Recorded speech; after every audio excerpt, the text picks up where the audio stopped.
सबसे अच्छी बात, मनी बिजनेस फाइनेंस से जुड़ी किताबें अक्सर लोग इसलिए पढ़ने से बचते हैं क्योंकि वो काफ़ी जटिल भाषा में लिखी होती हैं।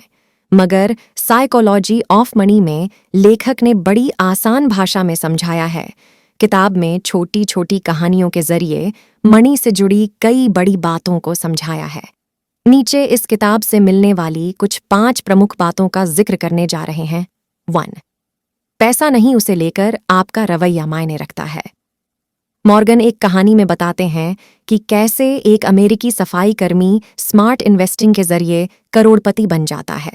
वहीं दूसरी तरह एक मोटी सैलरी कमाने वाला कंपनी का सीईओ अपने गलत रवैये की वजह से बैंकरप्ट हो जाता है।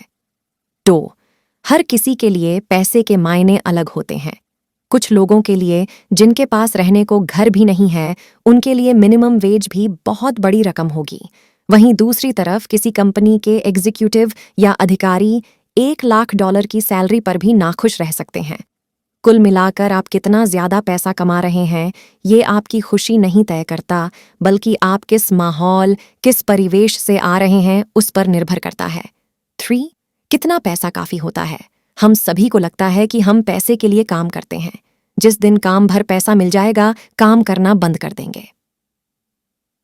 लेखक एक नामी जालसाज बर्नी मडॉफ, जिसने इतिहास में अब तक की सबसे बड़ी पॉन्जी स्कीम चलाई, उसका उदाहरण देकर समझाते हैं कि ऐसा सोचना बिल्कुल गलत है।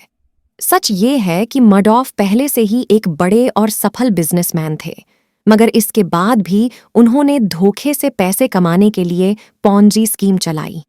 उन्हें जितने पैसे की जरूरत थी, उतना वो अपने कारोबार से बड़े आराम से कमा रहे थे, लेकिन लालच के चक्कर में उन्होंने सब कबाड़ा कर दिया।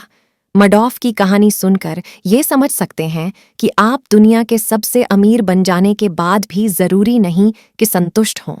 लेखक की भाषा में आपको मालूम होना चाहिए कि आपको असल में एक सुकून भरी जिंदगी जीने के लिए कितने पैसे की जरूरत है।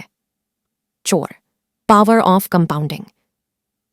वॉरेन बफे को भले ही अब तक के सबसे महानतम निवेशकों से गिना जाता हो, मगर सच ये है कि उनकी 99% जायदाद 50 साल की उम्र के बाद बनी। बफे के पास इतनी संपत्ति होने का क्रेडिट जाता है कंपाउंडिंग को। 5. अमीर होने और अमीर बने रहने में बहुत फर्क है। अमीर होने के बहुत सारे रास्ते हैं, मगर अमीर बने रहने का सिर्फ एक ही रास्ता है, और वो है सोच समझकर खर्च करना।